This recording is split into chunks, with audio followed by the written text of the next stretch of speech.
Good morning. It's Coffee Talk with Shaun and John. I'm John. There's Shaun. He's got his coffee, obviously. I didn't get to go grab my coffee yet, but I've already got 4 cups of coffee in me, so it's probably better I don't drink any. What's going on this morning, Shaun? Dude, just recruiting, man. Just recruiting. You know, the usual. The usual. What does that mean? What's the usual in the world of a recruiter? Well, I don't trying to make placements, maybe. Trying to make placements, baby. Well, I really want to talk about that. You know, I mean, we've been crushing on this reasons why people make a change, and I think it's a good topic. We've covered culture into compensation. We've talked about maybe a little bit mixing in a little bit of work life balance. We started talking a little bit about that last week. Yeah, we talked quite a bit about that. Yeah, quite a bit about work life balance. It's kind of a big deal, and it all folds into what makes your company attractive. Let's talk a little bit about what we're looking for kind of nationwide, anywhere that we are, any metro area that we have. What makes a candidate that we work with attractive?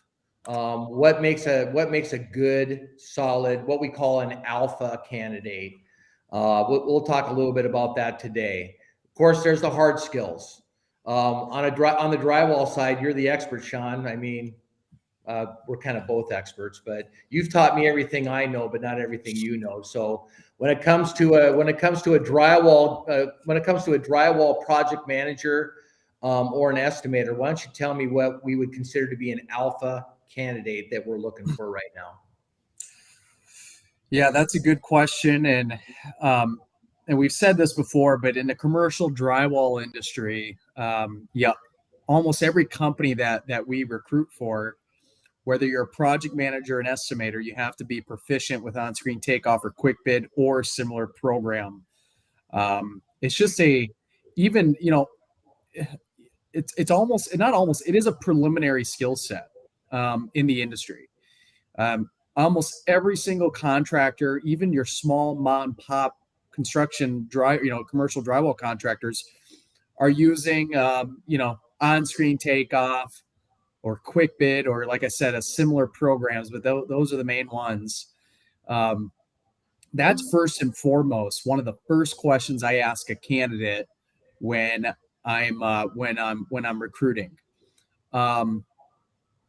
And then we get into, okay, well, if you have those programs, more than likely, you're probably working for a commercial drywall contractor. Now, some general contractors use it, some other specialty contractors use it. But on the commercial drywall side specifically, we look for people who are bidding and managing commercial drywall projects with metal framing. That's a big thing. If they don't have metal framing, there's just, I talk to people that do a lot of wood framing. They get into different hotels or multifamily projects. Right. And that's great. But a lot of the contractors that we deal with are almost strictly doing metal framing, with the exception of a handful of them who have wood framing divisions. They're kind of two different animals. It's almost two different worlds. And if you're a commercial drywall person listening to this, better than I do, or better than we do, is that metal framing and wood framing, yes, they're both framing, but they're two different products. And I've never placed anybody from wood framing to metal framing, and I've never placed anybody from metal framing to wood framing. So we look for the on-screen takeoff, the quick bid. We look for the metal framing. We look for projects. I understand there's companies out there doing $50,000 projects to maybe $200,000, $300,000, $400,000 projects, and we work with a lot of those companies. They're doing a lot of tenant improvement, remodel type work, build outs. Yep, and then then there's companies that are in that 500,000 to 2, 3, $4 million, per project range. And then there's some companies that are, far beyond that. But from a skill set, I guess you call them hard skills, some type of estimating software, preferably OST and QuickBid, metal framing projects. Like I said, the project size is contingent upon what our clients are looking for, but a person who can do a $200,000 or $300,000 project seems to have an easier transition learning how to do a $1 or $2 million project with some guidance and oversight. That's one thing I love about this industry, John, is it's pretty cookie cutter. The barrier to entry is pretty dang low. And that's what I like about it, because I can place guys from Florida to, that want to relocate from Florida to Seattle or from Seattle to Florida. They don't have to have any special licenses. They don't have to. It's pretty dang cookie cutter. And obviously, a lot of our drywall companies are doing a lot more than drywall and framing. They're doing panel work. Some of them are doing trusses. Some of them are doing painting. A lot of them are doing acoustical ceiling. EFIS and stucco and insulation. But the core of what our companies look for is that metal framing and drywall experience. Well, and right. And so you've described the hard skills of a drywall person. Just to reiterate, they've got to have takeoff software, preferably on-screen takeoff, QuickBid. Plexus is another big one. PlanSwift is another big one. Edge is another big one. Those are very, very important to have that takeoff software. And we're talking about project manager or an estimator. Estimator obviously has to have a good grasp, a good understanding of that. Projects, a lot of the companies we work with, like you said, they're doing projects all the way from $5,000 all the way up to $500,000, $1 million of drywall. But some of the companies we work with they do the larger projects. 5 million is kind of their wheelhouse, and it's quite a bit different than doing those smaller projects. There's a lot more involvement with there. But even project managers, they do takeoffs if they're smart, because a lot of times their bonus is based on this. If they're smart, they get a takeoff from an estimator, and they go through that takeoff, and they use that on-screen takeoff, and they make sure that the estimators hit every single little thing. You've got RFIs, you've got change orders, you've got other things that are being done with that software. It's a big deal.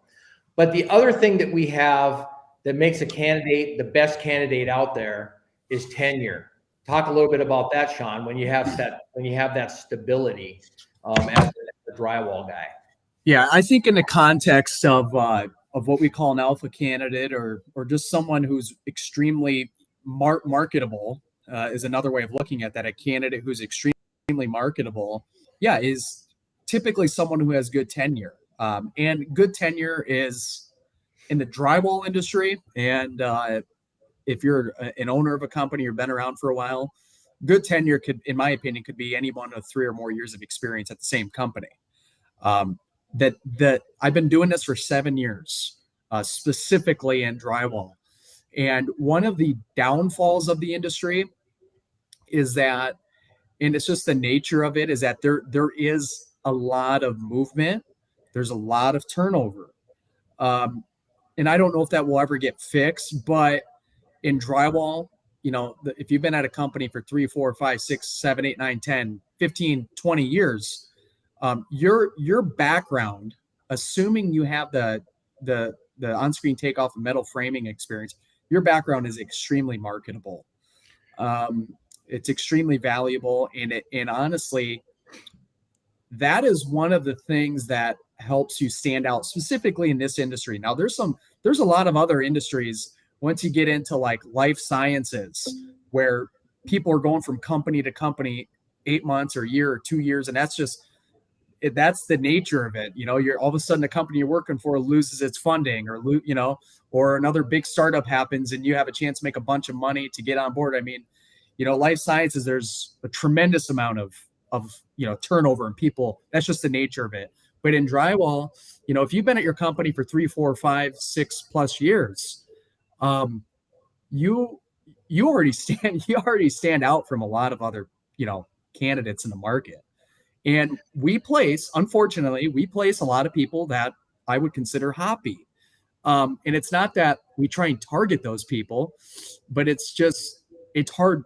That's just the way it is. We come across a lot of guys who've been in a place for 1 year, 2 years, 3 years, 1 year, 2 year.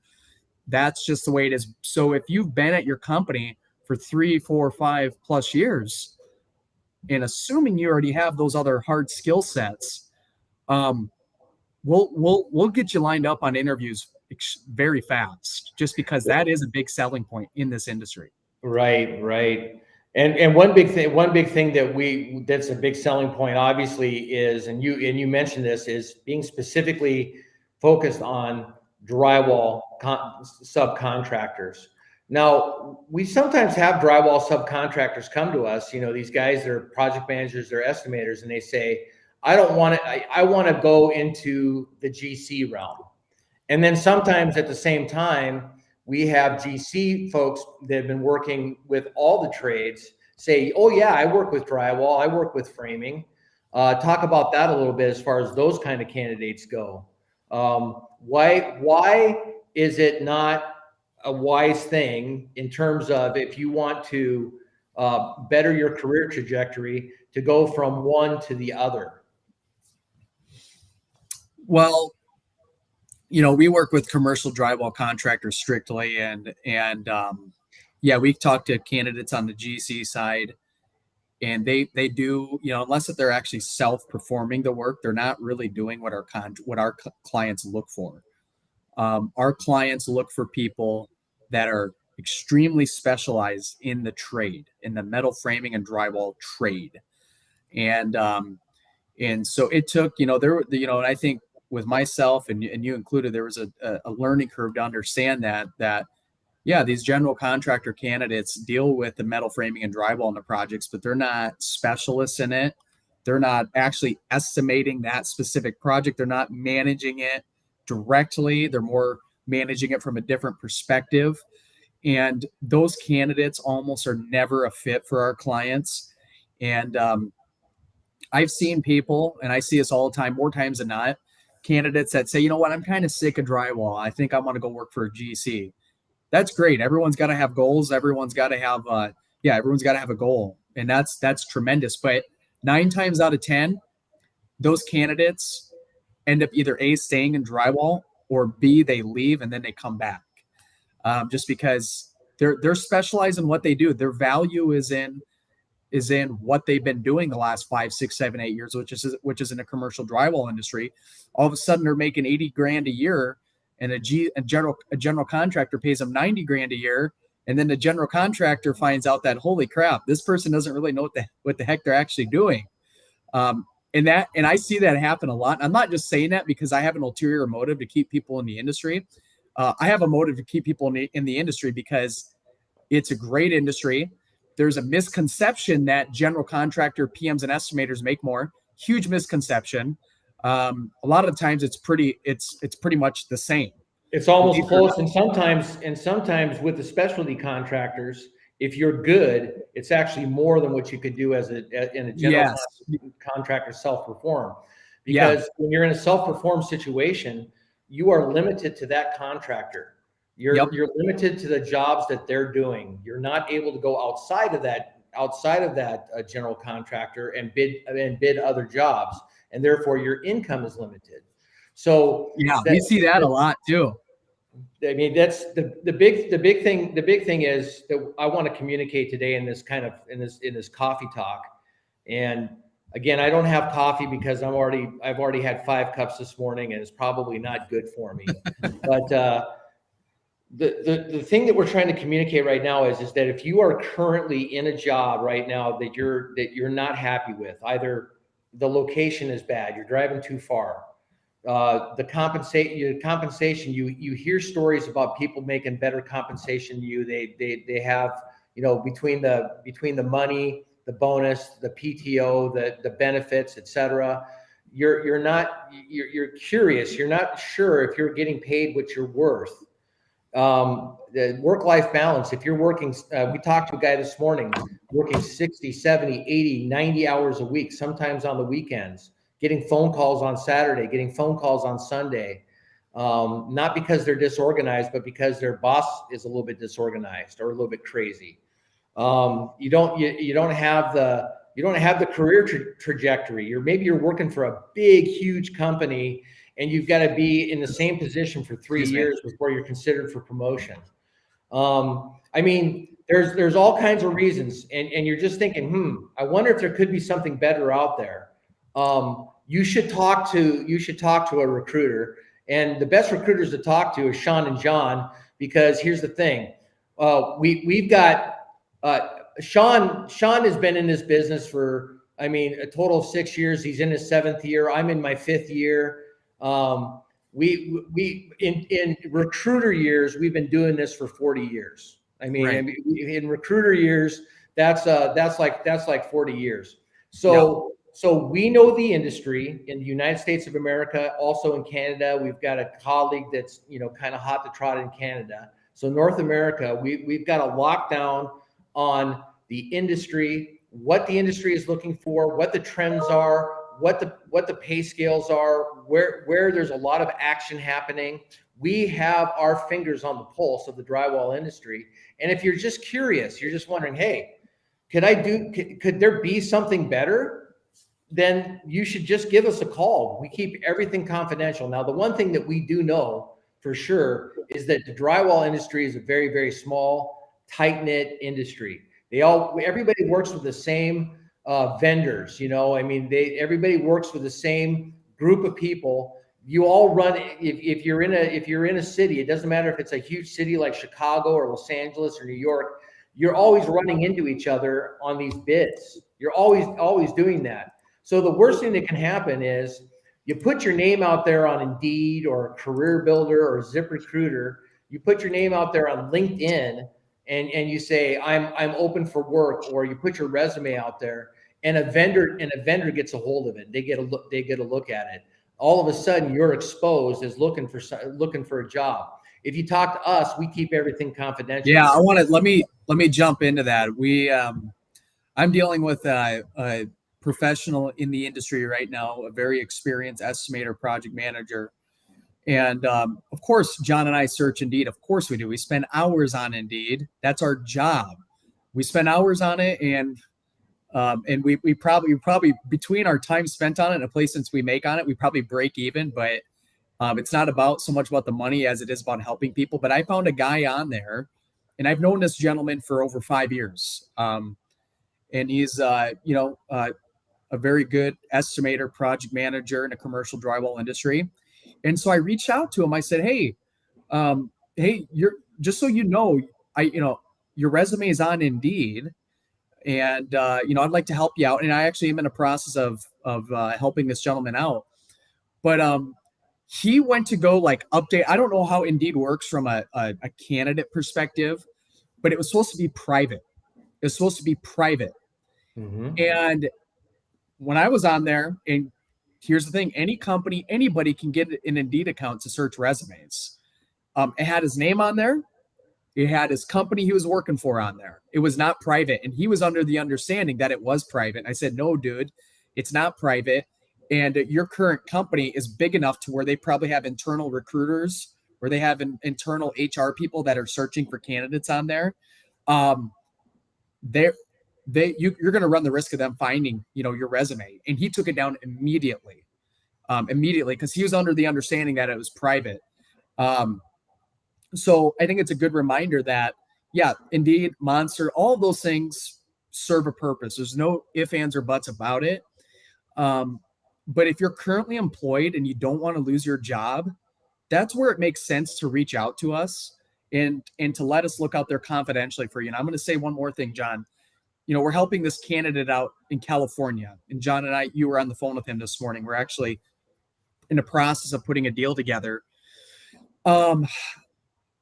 We listen to what these candidates are looking for.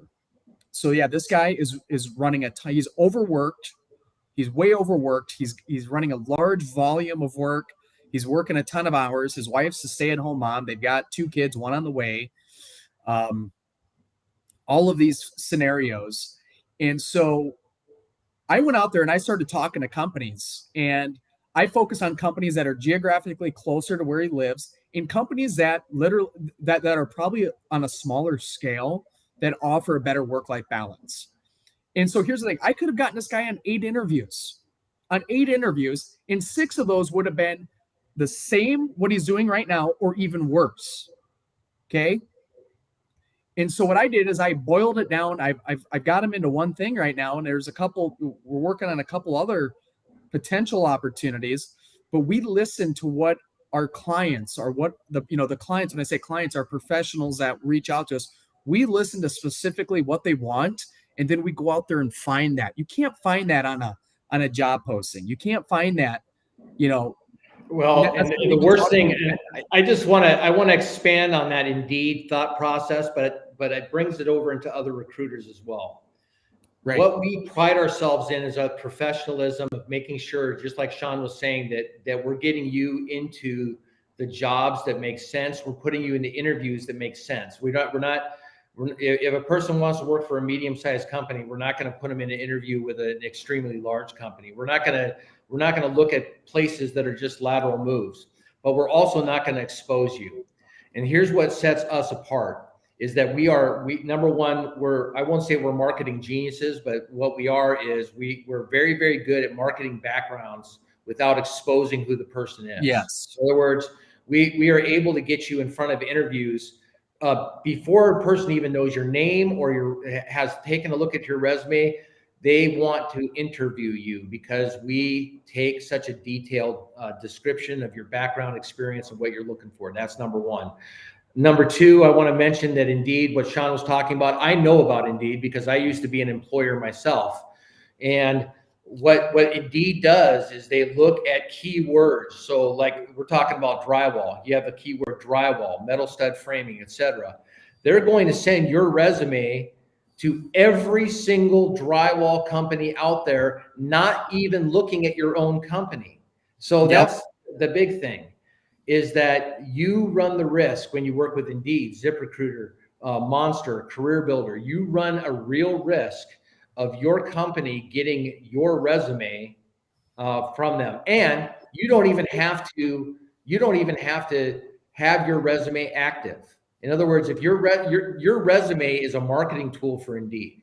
So if you're not looking for a job, but you just went to go update your resume, they get a notification that your resume has been updated. Yep. There's a notification right there that your resume has been updated immediately. And so that runs a risk.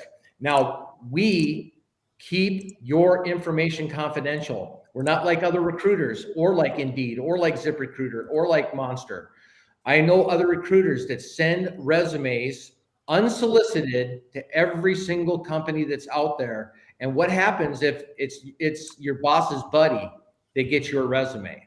That's the real danger you have working with other recruiters. We don't work that way. We're GPAC. We're Shaun, John. We are the drywall division. The way that we work is old school. We keep everything confidential. We do excellent background checks. We market in such a way so that you know exactly the companies that you are in front of, and you give the permission. It's at your own pace. It's at your own permission when you're working with us.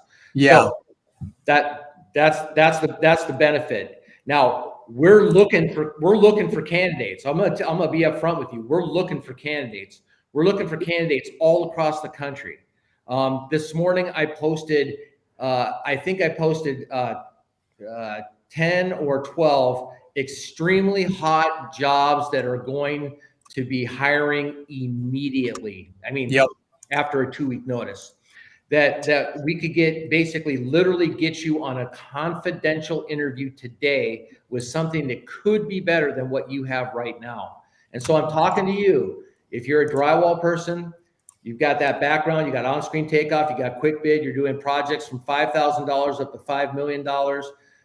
You're extremely proficient at specifically metal stud framing, drywall, acoustical ceilings, EIFS stucco, metal framing, If you are in that industry and you are a person that is really, really good, you've got good tenure, you've got a good background, you've got good experience, we have a place for you. There's a potential better fit for you out there right now. I can't say it any clearer than that. If you want, I mean, let's now's just the be time. honest. Let's just be honest. There's a war for talent right now, Now's the and we're in the time. front lines of it. We're in the trenches. We're helping out clients. We can't help out every client of ours, but we do our dang best. Yes, And right now here's the thing: is a tremendous time to make a change. it's an Um, opportunity. there's a tremendous amount of opportunities. You've got your baby boomer generation. Your older people are kind of starting to retire, right? They're starting to retire out of these what I consider these higher level positions. And that's one of the things I'm working on right now with a company in Tennessee. Their lead estimator is retiring in a month and a half, and I have Wow. to have an estimator for that position. We're starting to see a lot of that where these companies are saying, oh my gosh, these guys that have been here, these guys in our leadership, man, they've got a few years left or they've got a few months left. So that's the other thing. It's not just because there's a war for talent out there right now is why it's good to make a change, but also if you're looking to move up, in financially, if you're looking to move up positionally, or overall just find something better than what you have. And I get it. Here's the thing. I get this mindset of, man, I've been with my company for 5 years. I like them. They're a great company. I'm paid well. I've got a good commute. I've got flexibility. But let's be honest, it's human nature to want to better ourselves. So even that person who's like, dude, no reason for me to make a change, right? Well, I bet I could give you a couple reasons to make a change. So like even if you're relatively happy where you're at, it still makes sense to reach out to us and have a conversation. And let's just talk and see if you really are paid what you're worth. Let's have a conversation to see if, I mean, do you really have any growth with your company in the next 5 years? Has your company talked about what your growth plan looks like? So, I don't want to talk to people that are just miserable. I want to talk to people that are happy. Those are the people I really want to talk to, that are content with what they have. Because it is human nature to want to better ourselves, to make more money, to have more flexibility. Let's just be honest. And right now, companies are desperate for you. Companies are desperate for you. Well, and we've got about a minute or so, or two and a half minutes left here, just to close. Yep. This is a time of tremendous opportunity, and I understand. I get it. I mean, we went through a pandemic. I get it. There's a lot of uncertainty out there, but there's one thing that is certain. Right now is the time to consider making a change. You're not, when you call us up, you're not conversation with you. Believe me, we haven't lost anybody due to them being exposed by us, Right. to their employers. We haven't lost anybody a job. So what we do is we network, we make contacts, and you may not be ready to leave right now, but you tell us what it is that would cause you to make a change. And when we find that for you, we're going to tell you about it. And then it's your decision. We'll give you the options. Then you have the option to make a decision. It might be your dream job that you would be very, very upset if you missed out on that opportunity. So that's what we want to work for. That's what we want to work with. We want to work with people that are professionals at what they do. They're very, very good at what they do. They've got the hard skill set. They've got the soft skill set. They've got the IQ, but they've also got the EQ, the emotional intelligence. I mean, they are able, ready, and willing to do a great job for somebody. If you are in the drywall profession, we want to talk to you today. My name's John Chisholm, 605-277-3729. He's Shaun Bowen. Obviously, he's got something going on. It must be pretty exciting. But dude, I'm sorry, I'm marketing this candidate right now, and that's what we have to do. I mean, yeah, Shaun Bowen, 809-8512. If you don't want to talk to me, talk to John. If you don't want to talk to John, talk to me. If you don't want to talk to any of us, then call one of our competitors. I don't care. Call Paul McFeeters. He's our third. There is no competition. All right. Well, we're going to sign off now. You guys have a great day. It's been a great coffee talk. We're going to talk about commercial painting tomorrow. Ooh. Bye.